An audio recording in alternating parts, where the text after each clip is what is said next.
경남도의회의 농어촌 기본소득 시범사업 도비 예산 전액 삭감으로 사업 무산 위기가 커졌습니다.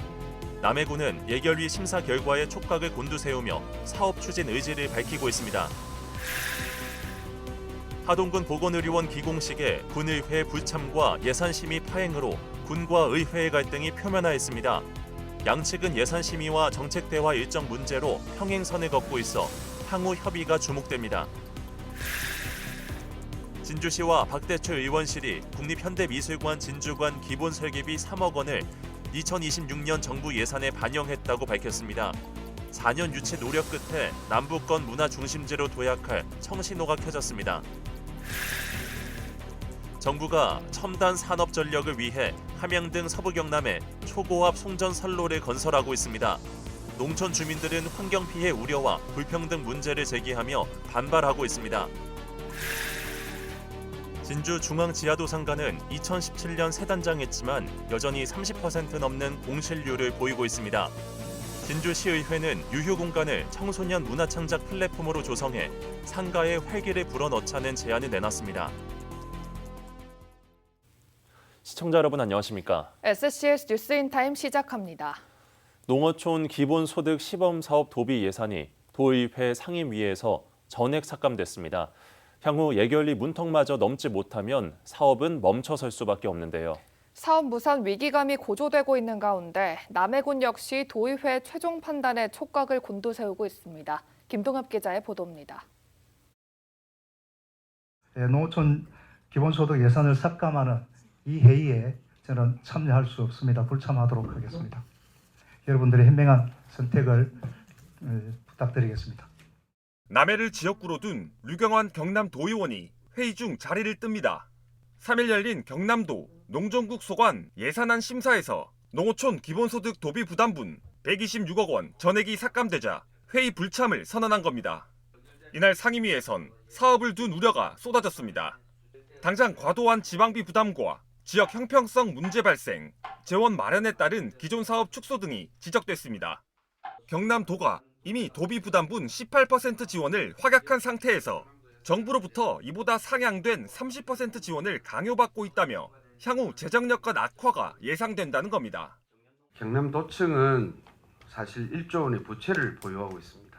그런데 과연 광역정부 경상남도가 30% 상향해서 84억 원 이상을 2년 동안 168억 원을 추가 편성하는 것이 옳은 것인가에 대한 의문입니다. 남해군 지역사회의 반발 여론은 거세지고 있습니다.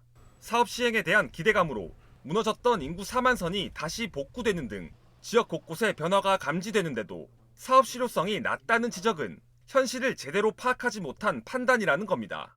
주민 전체가 만들어낸 결실을 도의회가 단순한 숫자 논리로 무산시켜서는 안 된다는 목소리도 이어지고 있습니다. 이것은 단순한 행정사업이 아닌 민간 협치의 결실입니다. 주민 스스로가 만든 정책적 대안을 의회가 일방적으로 예산을 삭감하여 무산시킨다면 이는 풀뿌리 민주주의 의지를 의회가 꺾는 것과 다름이 없는 것입니다. 타 지자체들은 이미 예산을 확보하며 시범사업 준비에 속도를 내고 있는 반면 경남도만이 발을 빼는 모양새가 되면서 스스로 지역 소멸 대응의 기회를 포기하는 것 아니냐는 비판까지 제기되고 있습니다. 사업에 빨간불이 켜지며 남해군도 적잖이 당황해하는 모양새. 다만 군은 예결위 심사 과정이 아직 남아있는 만큼 도비 복원을 위한 요구와 흔들림 없는 사업 준비를 이어나가겠다고 밝혔습니다. 상임위에서 예산이 삭감되어서 조금 걱정이 되지만 아직 예결위가 남아있기 때문에 군수님 중심으로 예결위에서 도비가 복원이 될 수 있도록 기존에 하고 있던 준비사항은 잘 준비를 해서 사업이 잘 추진될 수 있도록. 상임위 도비 예산 삭감으로 무산 위기감이 고조되고 있는 남해군 농어촌 기본소득 시범사업. 오는 10일 예결위 심사에 지역의 이목이 집중되고 있습니다. SCS 김동엽입니다. 하동군 보건의료원 첫 삽을 뜨는 자리에서 군과 군의회 갈등이 다시 표면 위로 드러났습니다. 기공식과 같은 시각 진행될 예정이던 예산 심의는 집행부 공무원들의 전원 불참으로 파행되며 책임의 주체를 놓고 군과 의회는 공방을 이어갔습니다. 보도에 강철웅 기자입니다. 하동군 보건의료원 기공식이 열린 지난 3일. 첫 삽을 뜨는 자리였지만 행사장은 어딘가 비어 있습니다. 군의회 의원 대부분이 의회 예산 심의로 불참했기 때문입니다. 기공식 축사에 나선 하승철 군수는 군의원들의 불참을 공개적으로 언급하기도 했습니다. 하동군 의회에서도 많이 도와주셨습니다. 그렇지만 또 기공식의 귀한 모습을 보이지 않는 의원님들도 계십니다. 얼마나 바쁘고 중요한 일이 있는지는 모르겠지만 여러 차례 참여 요청에도 불구하고 달리 말씀이 없으셔서 궁금합니다. 같은 시각 의회는 2026년 당초 예산안을 심사할 예정이었지만 심의 대상 부서 공무원 전원이 기공식 참석을 이유로 불참하며 예산결산특별위원회 회의는 논의조차 진행되지 못했습니다. 의회는 이번 사태에 강하게 반발하고 있습니다. 행사 안내 업무를 이유로 관계 공무원이 전원 빠진 것에 깊은 유감을 표하며 예산 심의를 하루 앞둔 전날 밤 11시에 집행부가 일정 변경 요청 공문을 보낸 점도 절차가 지켜지지 않았다며 문제를 제기했습니다. 반면 하동군은 기공식 일정이 의회와 사전 협의를 거쳐 확정된 사안이라며 의회의 비판은 사실과는 다르다고 밝혔습니다.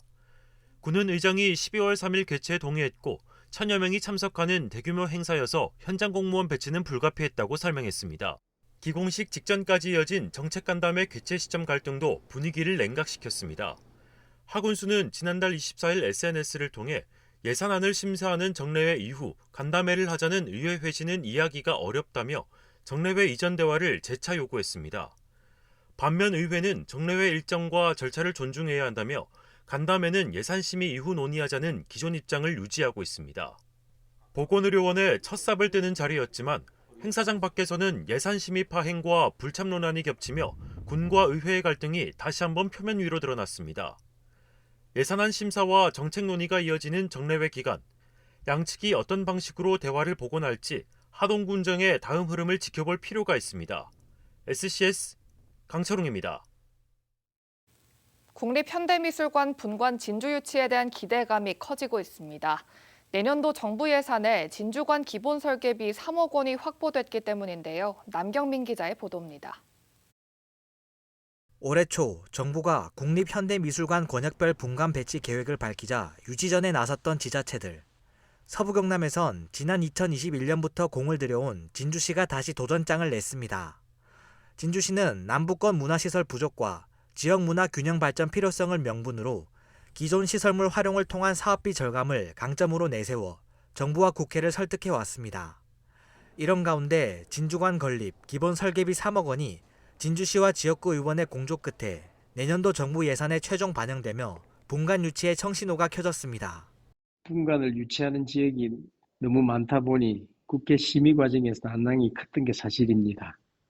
하지만 진주는 이미 국비를 집행했고 타당성 조사도 마쳤기 때문에 다른 지역과 다르다는 그런 차별성을 잘 설득을 해서 예산 반영에 성공할 수 있었습니다. 예상되는 이번 진주관 건립 사업비는 총 362억 원. 진주관은 국립진주박물관이 옛 진주역 부지로 이전한 뒤 비계되는 건물을 세 단장에 사용하게 됩니다.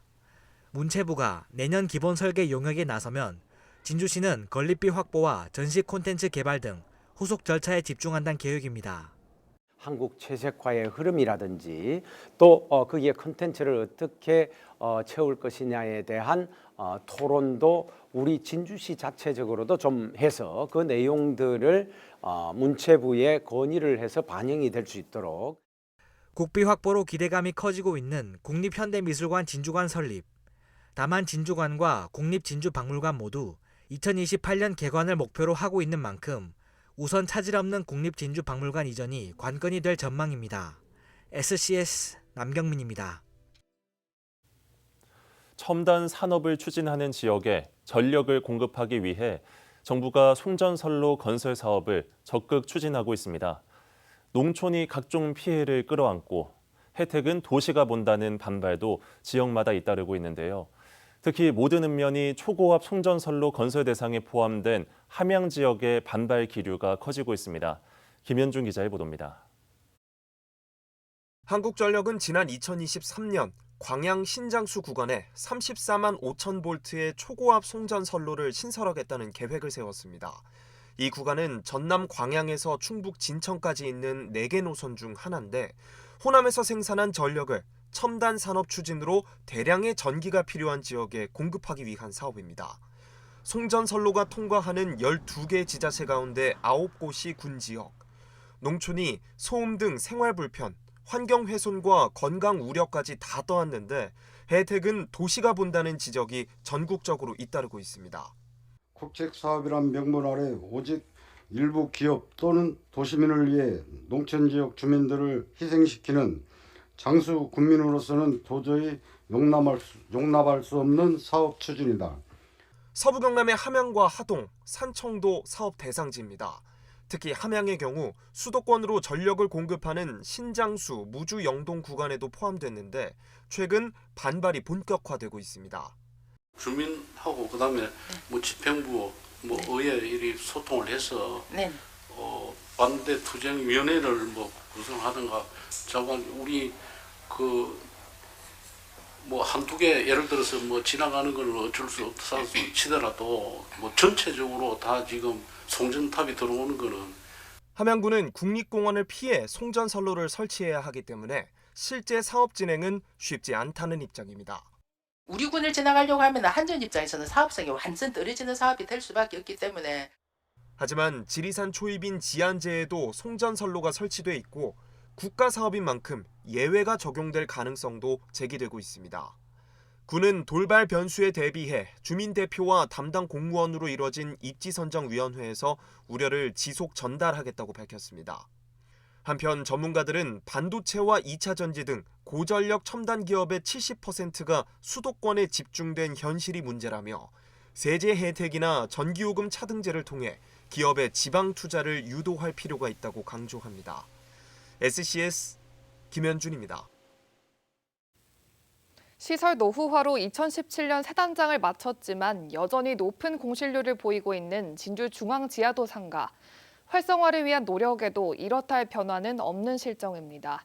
이러한 가운데 중앙지하도상가 유휴 공간에 문화 창작 플랫폼을 만들어 활기를 불어넣자는 제안이 나왔습니다. 김순정 기자입니다. 한때 진주의 중심 상권 중 하나였던 중앙지하도상가. 시설 낙후가 심화되자 진주시는 약 65억 원의 예산을 들여 지난 2017년 공간을 새 단장했습니다. 하지만 예산 투입에도 중앙지하도상가는 30% 넘는 공실률을 보이고 있습니다. 진주 외곽에 부도심이 여러 생기며 원도심 공동화 현상이 가속화된 이유입니다. 진주시는 이곳에 청년몰을 조성하는 등 활성화 노력을 이어왔지만 이렇다 할 성과는 거두지 못하고 있습니다. 이런 가운데 중앙지하도상가 유휴 공간을 청소년 문화 창작 플랫폼으로 만들어 활력을 불어넣자는 제안이 진주시의회에서 나왔습니다. 청소년이 도심 한가운데서 안전하고 안정적으로 창작 활동을 이어갈 수 있습니다. 청소년과 시민의 발걸음이 지하상가로 이어지면 침체된 상권에 활력이 생기고 도심 유휴공간 해소라는 일석이조의 효과도 기대할 수 있습니다. 다른 자치단체 또한 이미 지하도상가 유휴공간을 청년문화공간으로 활용하고 있습니다. 춘천시나 광주시는 이미 지하상가 일부를 공연과 전시가 가능한 복합 문화거점으로 재조성해 공실 해소와 유동인구 증가 효과를 내고 있습니다. 진주에서도 원도심 활성화를 위한 다양한 제안이 이어지고 있는 만큼 효과적인 정책으로 활성화를 하루속히 이뤄내야 한다는 목소리가 높아지고 있습니다. SCS 김순종입니다.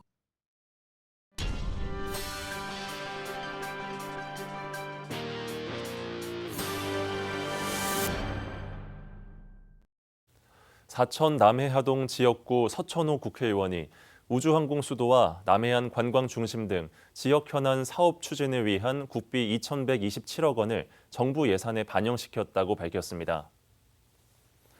주요 사업으론 사천 우주항공 과학영재학교와 첨단 우주항공 인큐베이팅 설치 사업비, 남해 여수해저 터널과 도로 건설공사, 국도 3호선 확장공사 등에도 예산이 반영됐습니다. 또 하동 지역에는 보건의료원과 북케이션 관광스테이 등의 국비를 반영시켰습니다. 한편 서 의원은 하동 LNG 복합발전소의 최종 승인에 이어 지방소멸대응기금 우수지자체로 하동이 선정되는 데에도 큰 역할을 했다고 강조했습니다. 진주시가 4일 상대동 옛 법원 부지에서 글로컬 콘텐츠 캠퍼스 조성 리모델링 사업 착공식을 열었습니다. 글로컬 콘텐츠 캠퍼스 조성 사업은 상대지구 도시재생 사업의 핵심 사업 중 하나로 11년간 비어있던 옛 검찰청 건물 등 4개 건물을 창의적 복합 문화 공간으로 탈바꿈시키는 내용입니다. 진주시는 이번 사업을 통해 이곳에 문화, 창업, 교육 분야를 아우르는 거점을 조성하겠다는 목표입니다. 준공 시점은 2026년 12월로 예상됩니다. 진주시가 2025년 진주시 10월 축제 평가 보고회를 열고 올해 축제의 성과와 분야별 개선 과제를 점검했습니다. KT 빅데이터 자료 등을 통한 분석 결과 올해 10월 축제에는 총 172만여 명이 방문했으며 이 중 타 지역 거주자는 62.5%로 분석됐습니다. 방문객 1인당 평균 지출액은 약 14만 원으로 나타났으며 축제를 통한 지역 경제 유발 효과는 2,400억 원으로 분석됐습니다. 진주시는 방문객 특성 분석 결과 약 72%가 당일 단기 방문객으로 나타났다며 장기 방문 유도를 위한 야간 관광 콘텐츠, 체류형 프로그램을 확충해 가겠다고 전했습니다. 남해군이 최근 일본 우호교류와 자매도시를 잇따라 방문했습니다. 우호교류 도시인 효고현 아와지시마에선 청소년 친선축구 경기 참가를 비롯해 세계 지역 시장과 면담을 진행했습니다. 자매도시인 가고시마현 이사시에선 양 지자체의 교류 확대 방안을 협의했습니다. 남해군이 3일 주거환경 개선 사업 일환으로 진행된 해피하우스 입주식을 열었습니다. 해피하우스는 주거 취약 아동 가정을 대상으로 주거 구조 개선과 안전시설 등을 지원하는 사업입니다. 사업비는 총 8천만 원으로 지역 내 여러 기관과 단체가 예산을 함께 부담했습니다. 군은 취약계층 아동과 가정의 주거 환경 개선을 위해 민간 협력 체계를 강화해 나간다는 방침입니다. 전국 학교 비정규직 연대회의의 릴레이 총파업으로 5일 경남 지역 파업이 예정된 가운데 경남도 교육청이 총력 대응에 나섰습니다. 이번 총파업에는 도내 교육 공무원직 2,100여 명이 참여할 것으로 알려진 가운데 도교육청은 파업 대책 상황실을 운영하는 등 대응에 나서고 있습니다. 또한 학교 급식 파업에는 간편식이나 빵, 우유 등 대체식 제공이나 도시락 지참 등 탄력적인 급식 운영을 당부하고 돌봄교실이나 특수교육 등 분야에도 학부모 사전 안내와 가용 인력을 최대한 활용하는 등 대책 마련을 주문했습니다. 케이블 TV 지역 방송은 지역 현안을 조명하고 지역민을 대변하며 공공재 역할을 해왔는데요. 유료 방송 존폐 위기 속에 지역 언론 기능을 유지하려면 낡은 규제를 풀어야 한다는 목소리가 나옵니다. 이세진 기자의 보도입니다. 영남에 큰 상처를 남긴 초대형 산불, 호남을 강타한 극한 호우, 강원을 바짝 말린 가뭄까지 각종 재난 현장에서 케이블 TV는 지역성 구현에 앞장섰습니다. 수익성 악화, OTT와의 경쟁으로 존폐 위기에 놓인 케이블 TV에 국가 차원의 지원이 필요하다는 목소리가 나온 배경입니다. 어려운 상황 속에서 지역성을 구현하고 있는 케이블 TV SO에게 여러 가지 좀 그 지원 같은 것들이 필요하다라는 것들은 여러 가지 현장 연구를 통해서 드러났다라고 보시면 될 것 같습니다. 국회에서 열린 토론회에서 전문가들은 케이블 TV의 보도 기능에 주목했습니다. 지방 분권 시대, 지역 현안을 다루면서 지방정부를 견제해온 지역 언론 역할을 보다 강화해야 할 대상으로 봤습니다. 앞으로 분권화되는 사회에 있어서 지방정부가 지역 채널을 지원하는 근거, 입법권도 있다 그러니까 이런 것들을 하나둘씩 만들어 나간다라고 했습니다.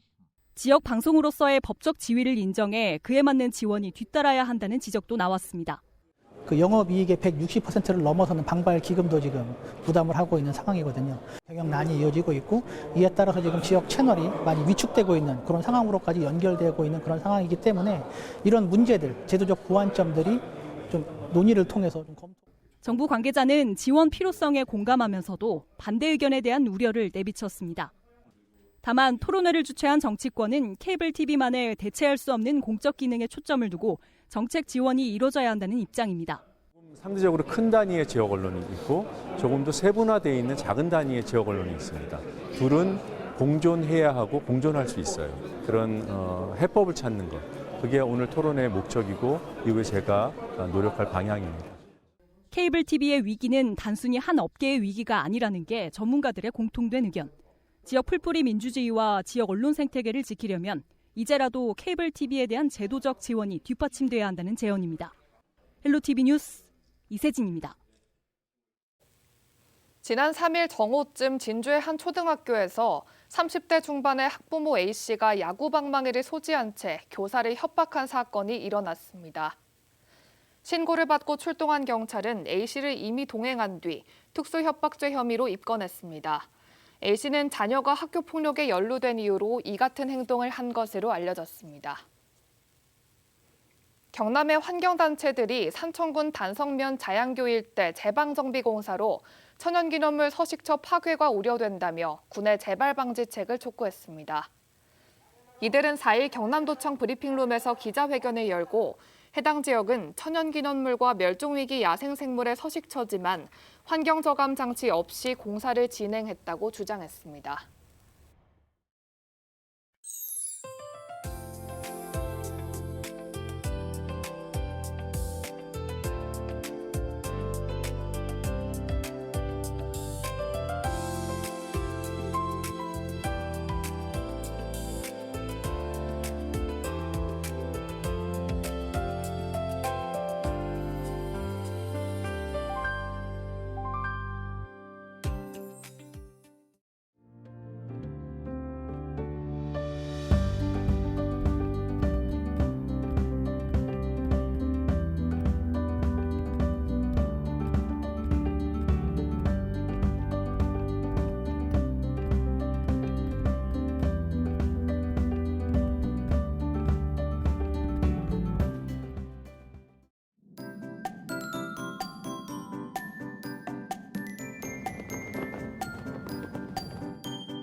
사진으로 보는 날씨입니다. 보시는 것처럼 당분간 구름 한 점 없는 맑고 쾌청한 하늘이 이어지겠는데요.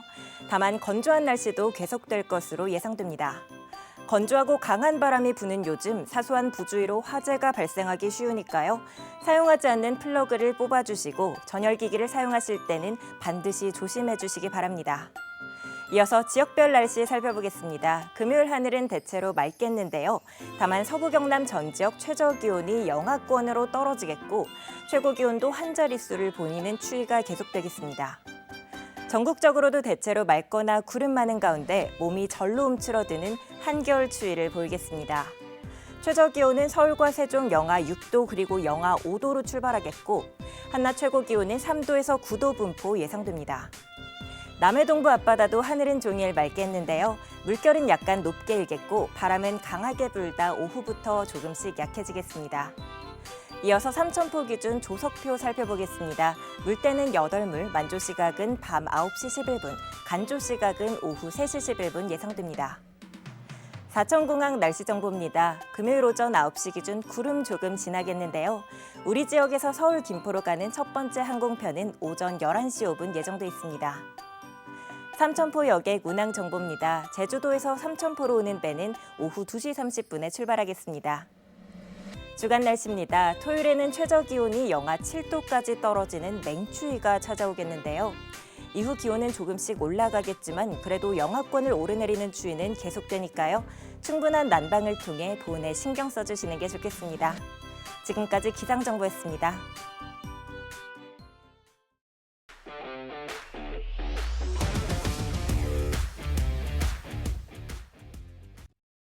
진주시가 2020년에 이어 다시 한번 여성 친화 도시로 지정되었습니다. 이번 진주시의 여성 친화 도시 지정은 단순한 성과가 아니라 진주가 앞으로도 안전하고 평등한 도시로 나아가겠다는 다짐이라고 생각합니다. 무엇보다 시민이 직접 참여해 만들어낸 성과라는 점에서 더욱 뜻깊게 생각합니다. 우리 시민 참여단은 어두운 밤길 점검부터 생활 속 불편 모니터링, 양성평등 관점의 정책 제안까지 현장에서 실질적인 변화를 만드는 중요한 역할을 해왔습니다. 여성 친화 도시는 아이부터 어르신까지 모든 시민이 안전한 일상을 누리고 평등한 기회 속에서 함께 성장하는 도시를 만드는 과정입니다. 시민 참여단은 앞으로도 시민의 눈으로 도시를 살피고 시민의 목소리로 정책을 만드는 든든한 파트너가 되겠습니다. 감사합니다. 저희가 준비한 소식은 여기까지입니다. 시청해주신 여러분 고맙습니다.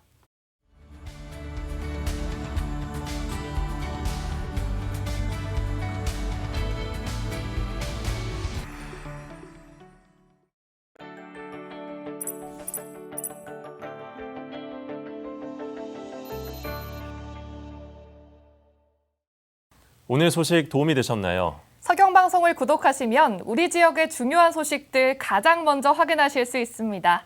좋아요와 구독 잊지 마세요.